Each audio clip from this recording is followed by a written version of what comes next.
Good morning all of you. Welcome to KCP Z classes. Myself Pawan Chaudhary. जैसा कि अपन ने कल डी ब्लॉक एलिमेंट्स के 40 क्वेश्चन का टेस्ट लिया था, तो आपके उसका सॉल्यूशन है वो आज हम शुरू करते हैं। और जो टेस्ट है वो सारे नहीं देते हैं, और अपन ने बायो और एजी की लाइव क्लास भी रखी थी, लेकिन लाइव क्लास में भी बच्चे आते नहीं है और टेस्ट भी नहीं देते हैं। तो आपके टेस्ट के आपके लिए शुरुआत की है टेस्ट सीरीज की, और रेगुलर क्लास केमिस्ट्री की लगती है रोजाना। यूनिट खत्म होने के बाद में अगला जो आपका टॉपिक रहेगा जो केमिस्ट्री के अंदर रेगुलर क्लास का, वो एसिड बेस से है। तो पहले से आप टेस्ट में बने रहें, हर एक यूनिट का टेस्ट दें, जिससे आपको एग्जाम में बहुत बेहतर परफॉर्मेंस देखने को मिलेगी। तो अपन स्टार्ट करते हैं अपना पहला क्वेश्चन से। सबसे फर्स्ट क्वेश्चन था डी ब्लॉक तत्वों के लिए असत्य कथन है। तो देखो डी ब्लॉक के एलिमेंट्स हैं वो आपको बता रखा है कि इनके डी कक्षक पूर्ण होते हैं। ये बिल्कुल गलत बात है कि इनके डी कक्षक पूर्ण नहीं होते हैं। हमेशा जो ट्रांजिशन एलिमेंट्स है, संक्रमण तत्व हैं, उनके डी कक्षक कैसे होते हैं? अपूर्ण होते हैं। डी कक्षक कैसे होते हैं? अपूर्ण होते हैं हमेशा। तो इसमें ये बिल्कुल गलत बात है कि डी कक्षक पूर्ण होते हैं। दूसरा क्वेश्चन था संक्रमण धातु आयन द्वारा संकुल यौगिकों को बनाने की क्षमता का कारण है। तो संकुल यौगिक बनाने की क्षमता किसकी वजह से होती है? तो इसके अंदर आपका छोटा आकार, रिक्त डी कक्षक और अधिक नाभिकीय आवेश, ये सभी के सभी सही है। इसके अंदर डी ऑप्शन होगा आपका कि नाभिकीय आवेश भी इसके अंदर ज्यादा लगता है, रिक्त डी कक्षक उपस्थित होते हैं और छोटा आकार होने के कारण ये संकुल यौगिक है वो बनाते हैं। तीसरा क्वेश्चन है आवर्त सारणी में प्रथम संक्रमण श्रेणी स्थित है। आपको ध्यान रखना है कि प्रथम संक्रमण श्रेणी है वो कौन से से शुरू होती है? फोर्थ पीरियड से शुरू होती है। फोर्थ पीरियड से है वो आपके फर्स्ट ट्रांजिशन सीरीज है वो स्टार्ट होती है। चौथा क्वेश्चन है प्रथम संक्रमण श्रेणी में मैग्नीज का गलनांक कम होता है। मैग्नीज का गलनांक आपको बताया था कि D5 जो विन्यास है वो कैसा होता है? स्थायी विन्यास होता है। D5 जो विन्यास है वो स्टेबल विन्यास होता है, और इसी कारण इसके अंदर जो धात्विक बंध है, जो मेटेलिक बॉन्ड है, मेटेलिक जो बॉन्ड है वो कैसा होता है? वीक होता है। वीक मेटेलिक बॉन्ड के कारण ये कैसा होता है? इसका गलनांक है वो कम होता है। पांचवा क्वेश्चन है निम्नलिखित में से किस आयन का चुंबकीय आघूर्ण न्यूनतम है? तो देखो चुंबकीय आघूर्ण के लिए आपको क्या ध्यान में रखना है? न्यूनतम किसका होगा? जिसके पास आयुग्मिक इलेक्ट्रॉनों की संख्या कम होगी उसका चुंबकीय आघूर्ण भी क्या होगा? न्यूनतम। तो जैसे बात करते हैं आपका कॉपर 2+। कॉपर 2+ के अंदर आपका कॉपर का इलेक्ट्रॉनिक कॉन्फ़िगरेशन क्या होता है? कॉपर की जनरली हम बात करें तो इसका होता है 3d10 4s1। दो इलेक्ट्रॉन निकाल दिए, एक इधर से निकाल दिया, एक इधर से निकाल दिया, तो इसका बचा 3d9 4s0। 9 के अंदर आयुग्मिक इलेक्ट्रॉन की संख्या कितनी है? 1। तो इसके अंदर एक आयुग्मिक इलेक्ट्रॉन की संख्या है, इसलिए इसका चुंबकीय आघूर्ण भी कैसा होगा? न्यूनतम होगा। बाकी सब में जो आयुग्मिक इलेक्ट्रॉन की संख्या है वो ज्यादा है। छठवां क्वेश्चन देखो निम्न में से कौन सी धातु सर्वाधिक आघात वर्धिता है? आघात वर्धिता सबसे ज्यादा ध्यान रखना आपको गोल्ड की होती है। गोल्ड की होती है। आपने देखा होगा गोल्ड की सबसे छोटी छोटी तार जो ज्वेलरी बनती है, तो उसमें छोटे छोटे वायर है, उनमें आघात वर्धिता बहुत ज्यादा होती है, तो उनके छोटे छोटे वायर भी बनाए जाते हैं सोने के, गोल्ड के। तो ध्यान रखना है कि जो आघात वर्धनीयता है वो किसकी ज्यादा होती है? गोल्ड की ज्यादा होती है। सातवें किसमें आयुग्मिक इलेक्ट्रॉनों की संख्या उच्च है? तो देखो उच्च किसमें होगी? Fe+3। Fe का इलेक्ट्रॉनिक कॉन्फ़िगरेशन होता है आपका क्या? 3d6 और ये 4s2। अब Fe+3 की बात हो रही है, तो Fe+3 की बात करेंगे तो दो इलेक्ट्रॉन यहाँ से निकाल दिए और एक यहाँ से निकाल दिया, तो ये 3d5। तो इसके पास आयुग्मिक इलेक्ट्रॉन कितने हैं? 5। जिसके पास आयुग्मिक इलेक्ट्रॉनों की संख्या ज्यादा होगी उसमें क्या होगा? तो इसमें आयुग्मिक इलेक्ट्रॉन की संख्या पूछा था, तो इसमें 5 सबसे ज्यादा Fe+3 के अंदर होगी। आठवां क्वेश्चन देखो संकुल आयन किसके द्वारा बनाए जाते हैं? संकुल आयन आपको पता है कि ट्रांजिशन एलिमेंट्स जो भी है उनके द्वारा संकुल आयन बनाते हैं। तो इसके अंदर सिल्वर, गोल्ड और कॉपर, ये सभी के द्वारा क्या बनाए जाते हैं? आपके जो कॉम्प्लेक्स आयन है वो बनाए जाते हैं। ठीक है, संकुल आयन। नवा क्वेश्चन देखो निम्न में से किस संक्रमण धातु का उपयोग उत्प्रेरक के रूप में करते हैं? उत्प्रेरक के रूप में आपको बताया था निकल का भी करते हैं और कोबाल्ट का भी करते हैं। निकल और कोबाल्ट दोनों का करते हैं, तो इसके अंदर आपका डी ऑप्शन होगा। 10वां क्वेश्चन निम्न में से किसमें आयुग्मित इलेक्ट्रॉनों की संख्या अधिकतम है? तो आयुग्मित इलेक्ट्रॉनों की संख्या किसमें होती है अधिकतम? क्रोमियम में। क्रोमियम का इलेक्ट्रॉनिक विन्यास क्या होता है? 3d5 और ये 4s1। तो इसमें आयुग्मित इलेक्ट्रॉनों की संख्या वो कितनी होती है? सबसे ज्यादा होती है क्रोमियम के अंदर। 11 देखो, निम्न में से कौन सा तत्व कॉपर के साथ मिश्रित होकर पीतल बनाता है? तो आपको ध्यान रखना है कि पीतल जो धातु है वो किसके साथ मिलती है? जिंक और कॉपर। जिंक प्लस कॉपर मिलकर के क्या बनाता है आपका? पीतल। पीतल है वो जिंक प्लस कॉपर मिलकर के बनाता है। ठीक है, ये ध्यान रखना है। 12वां क्वेश्चन, निम्न में से किसमें धात्विक बंध अधिक शक्तिशाली होते हैं? धात्विक बंध अधिक शक्तिशाली किसमें होंगे? जिसके पास आयुग्मित इलेक्ट्रॉनों की संख्या जितनी ज्यादा होगी उसका मेटेलिक बॉन्ड उतना ही ज्यादा होगा। तो इसके अंदर आपका क्या होगा? क्रोमियम। 13वां क्वेश्चन है, निम्न में से कौन सा रंगहीन आयन है? रंगहीन आयन के अंदर आपको क्या ध्यान में रखना है कि रंगहीन आयन कौन से होते हैं? जिनके पास आयुग्मित इलेक्ट्रॉनों की संख्या क्या हो? या तो उनका D0 विन्यास हो या D10 विन्यास हो। ये विन्यास वाले जो आयन है वो कैसे होते हैं? रंगीन। तो Zn+2, जिंक का इलेक्ट्रॉनिक कॉन्फ़िगरेशन क्या होता है? 3d10 4s2। 2 इलेक्ट्रॉन निकाल दिए तो इसका विन्यास क्या है? D10। तो D10 विन्यास होगा तो ये कैसा होगा? रंगहीन होगा।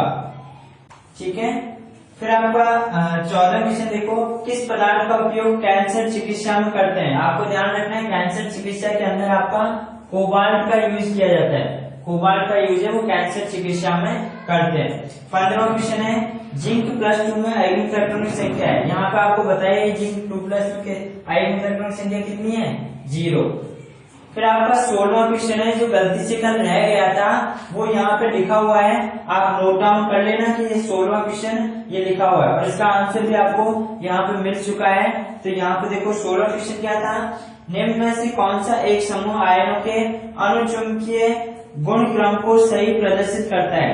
मतलब जो अनुचुंबकीय गुण है वो बढ़ते हुए क्रम में दे रखे हैं। तो बढ़ते हुए क्रम में देखो आपको सी ऑप्शन इसके अंदर दे रखा है, तो इसको तो मैं साफ कर देता हूँ। देखो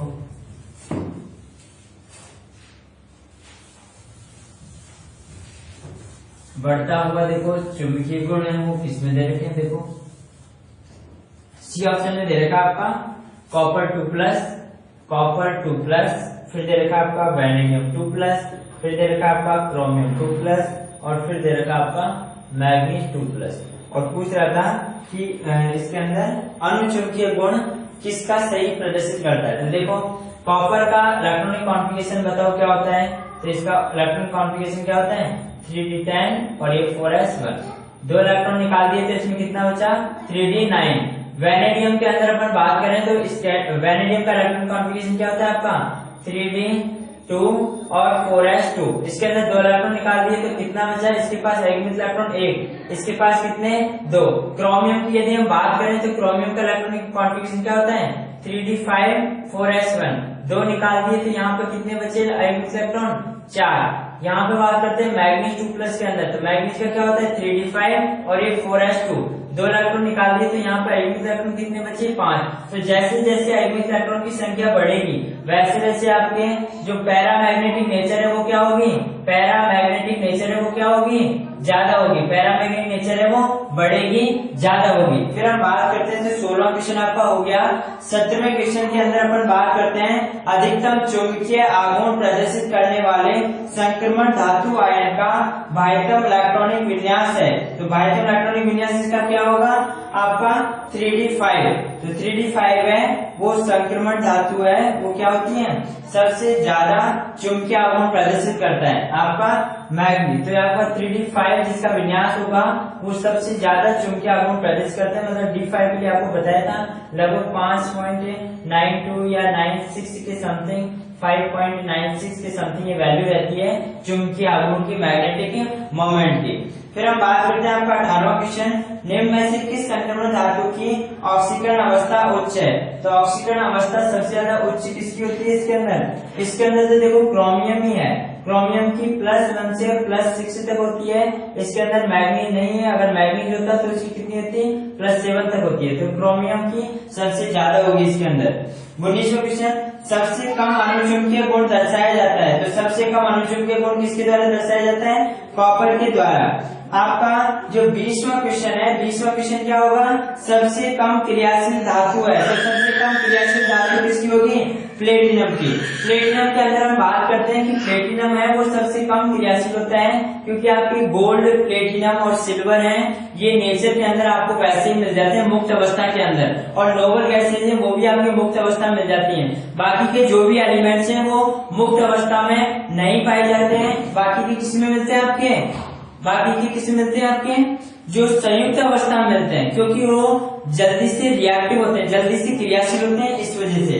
फिर हम बात करते हैं आपके जो 18वां क्वेश्चन हो गया, 19वां आपके देखो 19वां क्या है कि सबसे कम अणुचुंबकीय गुण दर्शाया जाता है। तो सबसे कम अणुचुंबकीय गुण किसके द्वारा दर्शाया जाएगा, कॉपर के द्वारा दर्शाया जाता है। कैसे दर्शाया जाएगा, देखो कॉपर के अंदर जो इलेक्ट्रॉनिक कॉन्फ़िगरेशन कॉपर का क्या होता है आपके 3d10 4s1, इसके पास जो आयनिक इलेक्ट्रॉन है वो नहीं है, तो इसके द्वारा जो अणुचुंबकीय गुण है वो क्या होंगे, सबसे कम दर्शाए जाते हैं।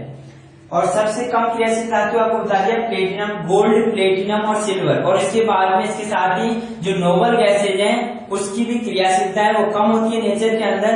ये कैसे मिलते हैं आपके फ्री स्टेट के अंदर मिल जाते हैं, लेकिन जो बाकी के एलिमेंट हैं कोई भी पीरियोडिक टेबल के अंदर वो ज्यादा रिएक्टिव होते हैं, इसलिए वो किसी मिलते हैं, कंबाइंड स्टेट के अंदर मिलते हैं, संयुक्त अवस्था में मिलते हैं। आपका 21वां क्वेश्चन है फिर किसका फेरोचुंबकीय गुण सर्वाधिक है, तो किसका फेरोचुंबकीय गुण सर्वाधिक होता है, आपका आयरन है उसका लोहे चुंबकीय गुण, फेरोचुंबकीय गुण मतलब लोहे चुंबकीय गुण है वो सर्वाधिक होता है। लोहे चुंबकीय गुण क्या होता है, सर्वाधिक होता है। फिर अपन बात करते हैं यहाँ पे आपके अंतराकाशी यौगिक कौन बनाता है, तो अंतराकाशी यौगिक आपके जो डी ब्लॉक एलिमेंट्स है उनकी प्रॉपर्टी रहती है कि वो अंतराकाशी यौगिक बनाते हैं। तो अंतराकाशी यौगिक इसमें से सभी के सभी बनाएंगे, फेरस कोबाल्ट जो निकल है सभी के सभी बनाएंगे। 23वां क्वेश्चन है कौन प्रकृति में मुक्त अवस्था में पाया जाता है, तो प्लेटिनम है वो मुक्त अवस्था में पाया जाता है। 24वां क्वेश्चन 3d10 4s0 इलेक्ट्रॉनिक विन्यास दर्शाता है, तो आपको बता दिया 3d10 और 4s2 विन्यास होता है किसका, जिंक का। अब Zn+2 कर दिया तो यहाँ से ये 2 इलेक्ट्रॉन निकल गए, तो इसका विन्यास क्या हो गया 3d10 और 4s0, तो जिंक+2 ये ऑप्शन। 25वां क्वेश्चन देखो, 25वां क्वेश्चन है निम्नलिखित परमाणु का बाह्य इलेक्ट्रॉनिक विन्यास इनमें से किसके द्वारा उच्च ऑक्सीजन अवस्था प्राप्त करता है, तो इसके द्वारा कुछ उच्चतम ऑक्सीजन अवस्था कौन प्राप्त करेगा, D5 और NH2। तो यहाँ पे ये था N-1 D5 NH2, क्योंकि इसके द्वारा ये मैग्नीज का इलेक्ट्रॉनिक कॉन्फ़िगरेशन होता है, और मैग्नीज कितना दिखाता है +7 तक ऑक्सीजन अवस्था दिखाता है। फिर अगला क्वेश्चन है आपके 26वां, अधिकांश संक्रमण तत्व कैसे होते हैं, अणुचुंबकीय नेचर के होते हैं, क्योंकि उनके पास जो आपके इलेक्ट्रॉन फिल होते हैं वो 1 से 9 तक फिल होते हैं, मतलब इनके पास एक ना एक अनपेयर्ड इलेक्ट्रॉन है वो प्रेजेंट रहता है। इसलिए आपको ध्यान रखना है कि ये कैसे होते हैं, अधिकांश अणुचुंबकीय प्रवृत्ति के होते हैं। 27वां क्वेश्चन, जर्मन सिल्वर किसकी मिश्र धातु है, तो ये कॉपर, जिंक और निकल इसकी मिश्र धातु होती है, कौन सी, ये जर्मन सिल्वर, जर्मन सिल्वर आपकी इसकी मिश्र धातु होती है।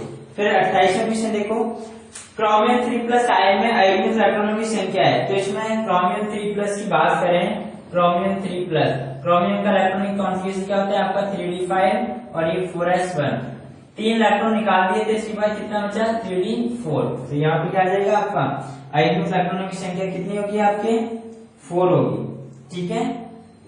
ये होगी आपकी 3 होगी ना, एक यहाँ से निकाल दिया, 2 यहाँ से निकाल दिया, तो ये कितनी होगी 3d3, 3 होगी, 4 नहीं होगी 3 होगी।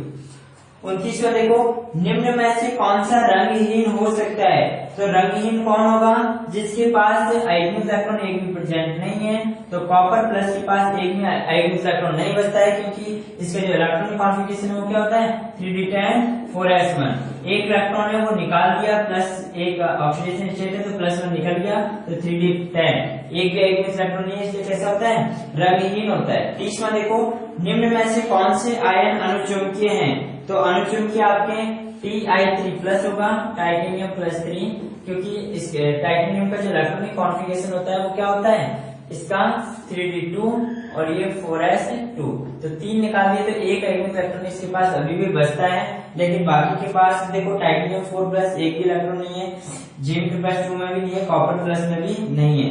अगर आपने गलती से शायद वहां Zn+2 की जगह पे Zn+ लिखा गया है तो आप Zn+ को Zn+2 कर लेना। Zn+2 था वहां पे, ठीक है, Zn+2। तो 30वां जो क्वेश्चन था उसके अंदर आपका 30वें क्वेश्चन के अंदर क्या था, Zn+2 था आपके सी ऑप्शन के अंदर, ठीक है, ये ध्यान रखना है। सॉरी, बी के अंदर था ये ना, बी ऑप्शन के अंदर Zn+2 था और इसका आंसर क्या होगा, सही, सी। 31वां देखो, निम्न में से कौन सा आयन रंगीन है, तो रंगीन आयन है आपका, देखो यदि हम बात करें वेनेडियम की, तो वेनेडियम का जो इलेक्ट्रॉनिक कॉन्फ़िगरेशन है वो क्या होता है आपका, देखो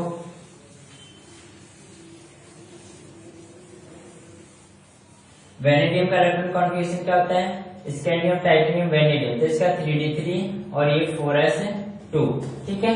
अब ये कह रहा था कि निम्न में से कौन सा आयन रंगीन है, तो इसके देखो टाइटेनियम 4+, वेनेडियम 5+ रंगीन है, तो इसके अंदर तो आपका कॉपर 2+ हो जाएगा, क्योंकि कॉपर प्लस के पास भी एक भी अगमित इलेक्ट्रॉन नहीं है, टाइटेनियम +4 के पास भी एक भी अगमित इलेक्ट्रॉन नहीं है, और वेनेडियम 5+5, वेनेडियम की बात करें तो इसमें से 5 के 5 इलेक्ट्रॉन नहीं, इसके पास भी नहीं है, तो इसके अंदर क्या हो जाएगा आपका कॉपर +2 होगा, ठीक है, कॉपर +2 होगा, तो इसके अंदर आपका 31वें के अंदर आपका बी ऑप्शन होगा, 31वें है उसके अंदर डी नहीं है, बी है, ठीक है, बी होगा।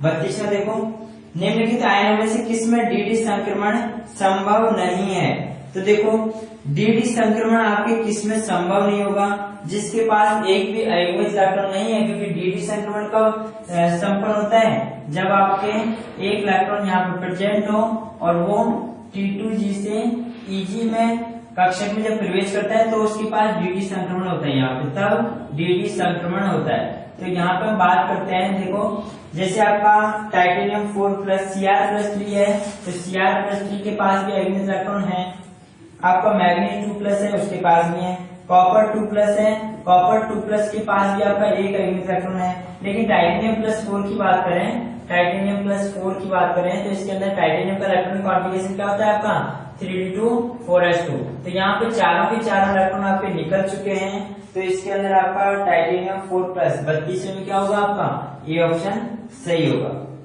फिर 33वां देखो, मैग्नीज 2+ का इलेक्ट्रॉनिक विन्यास, मैग्नीज 2+ का इलेक्ट्रॉनिक विन्यास क्या होगा आपका 3d5 4s0, 3d5 और ये 4s0, और आगे आर्गन तो है ही 3d5 4s0, तो इसके अंदर आपका क्या होगा, आपका सी ऑप्शन होगा, 33वें में सी। 34वां देखो, निम्न में से कौन सा आयन जलीय विलयन में रंगीन होता है, तो जलीय विलयन में रंगीन कौन सा होगा आपका क्रोमियम 3+ का ध्यान रखना है, ये एक्वस स्टेट के अंदर आपकी स्टेबल जो आपकी वैलेंसी है वो भी होती है, और यही रंगीन आयन भी शो करता है आपके जलीय विलयन के अंदर। फिर आपका 35वां देखो, 35वें के अंदर निम्न में से कौन सा आयन रंगीन विलयन देता है, तो रंगीन विलयन कौन देगा, जिसके पास अयुग्मित इलेक्ट्रॉन प्रेजेंट है, तो अयुग्मित इलेक्ट्रॉन किसके पास प्रेजेंट है आपके Fe+2 के पास, तो इसके अंदर आपका डी ऑप्शन होगा, किसके अंदर 35वें के अंदर आपका डी ऑप्शन होगा। 36वां देखो, आयरन परिवार की सभी धातुओं का प्रबल चुंबकीय गुण सामान्य रूप से कहलाता है, तो आयरन परिवार सभी धातुओं का जो प्रबल चुंबकीय गुण है वो क्या कहलाता है आपके लोह चुंबकीय कहलाता है, तो आपके 36वें में हो जाएगा सी। फिर 37वां देखो, निम्न में से किस युग्म के दोनों आयन जलीय विलयन में रंगीन आयन देते हैं, तो जलीय विलयन रंगीन आयन कौन देंगे आपके, जो सी ऑप्शन है इसके अंदर Ni2+ और टाइटेनियम 3+, क्योंकि इसके पास आपके क्या है अयुग्मित इलेक्ट्रॉन है, तो दोनों के पास अयुग्मित इलेक्ट्रॉन है, बाकी में पहले वाले में स्कैंडियम 3+, इसके पास अयुग्मित इलेक्ट्रॉन नहीं है, उसके बाद कॉपर प्लस के पास नहीं है, और इधर स्कैंडियम 3+ के पास नहीं है, तो ये आपके रंगीन आयन देंगे। 38वां देखो, किस आयन का चुंबकीय आघूर्ण अधिकतम होता है, आपको चुंबकीय आघूर्ण अधिकतम के लिए बताया था, अधिकतम के लिए आपको ये ध्यान रखना था कि एक तो आपका Fe3+ और मैग्नीज 2+, मैग्नीज 2+, इनके पास जो इलेक्ट्रॉनिक कॉन्फ़िगरेशन D5 होता है, मतलब 5 अयुग्मित इलेक्ट्रॉन होते हैं, और इनका जो इनका चुंबकीय आघूर्ण है, जो मैग्नेटिक मोमेंट है वो लगभग 5.96 के समथिंग आता है बोर मैग्नेट्रॉन, ठीक है, तो ध्यान रखना है। फिर आपका 39 क्वेश्चन देखो, कौन सी धातु पीतल, कांसा एवं जर्मन सिल्वर में उपस्थित है? तो देखो पीतल का आपको पता है कॉपर प्लस जिंक होता है, और कांसा का क्या होता है आपका कॉपर प्लस टिन होता है, और जो जर्मन सिल्वर है उसका बताया था आपको कॉपर, जिंक और निकल। कॉपर, जिंक और निकल जर्मन सिल्वर, कॉपर और टिन आपका क्या होता है कांसा, और कॉपर और जिंक क्या होता है आपका पीतल। तो इन सभी के अंदर आपकी कॉपर है वो क्या है कॉमन है, तो इसके अंदर सभी के अंदर कॉपर है वो उपस्थित होती है। घंटा धातु किसकी मिश्र धातु है? बैल जो मेटल है वो किसकी मिश्र धातु है? कॉपर एवं टिन की। तो इसके अंदर आपका 40 में डी हो जाएगा। फिर देखो तो अपन बात करते हैं फिर आपके, ये तो आपके हुए अपने ऑप्शन, ठीक है। तो फिर देखो फिर अपन नेक्स्ट जो बात करेंगे, नेक्स्ट बात करते हैं अगली, जो आपके ध्यान रखना है अगले आपके जो अगली अपन टेस्ट सीरीज है वो लेकर के आएंगे। आपकी कौन सी जो अगली टेस्ट सीरीज है वो आपकी होगी जल्दी ही एसिड बेस से। तो सॉरी ये जिंक प्लस निकल होगा है ना, जर्मन सिल्वर है वो जिंक प्लस क्या होगा निकल होगा, इसमें जिंक एवं निकल, ठीक है। इसके अंदर आपके ऑप्शन दे नहीं रखा है तो ठीक है, कॉपर एवं टिन, ठीक है। तो इसके अंदर आपका डी ऑप्शन हो जाएगा। फिर अपन नेक्स्ट जो बात करेंगे अगली जो आपकी हम यूनिट लेकर के आएंगे वो टॉपिक रहेगा आपका acid base related. Acid base से क्वेश्चन है वो 100% पूछे जाते हैं, अच्छे से कवर करना। और जो भी आपके साथी हैं उनको वीडियो ज्यादा से ज्यादा शेयर कीजिए ताकि वो भी हमसे जुड़ सकें और अपनी जो स्टडी है उसको कंटिन्यू रख सकें। तो हमारे चैनल के साथ जुड़े रहिए, धन्यवाद।